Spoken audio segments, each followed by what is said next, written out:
Guys, old coins, 50 centavos, halos kasing laki ng piso ng may kalabaw. 1964, hindi pa ako tao dito. Mas kinanay ko, hindi pa tao dito. 1964. Ayan.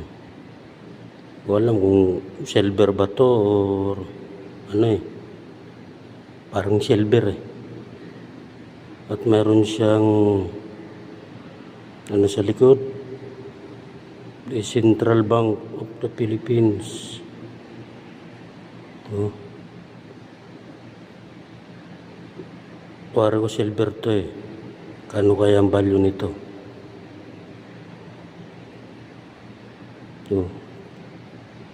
Napakagandang ano. At may ano to, may mas maliit pa rito. Nga lang parang 10 cents lang ata. 10 centavos.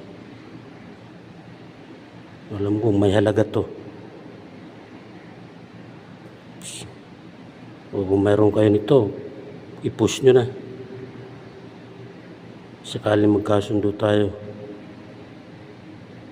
Siguro ito, isa na siguro matatawag na rare to.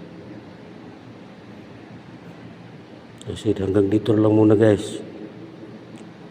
At para sa mga susunod na lang na vlog natin sa mga coins natin. Marami na rin tayong nakukulikta ng mga coins. Paalam.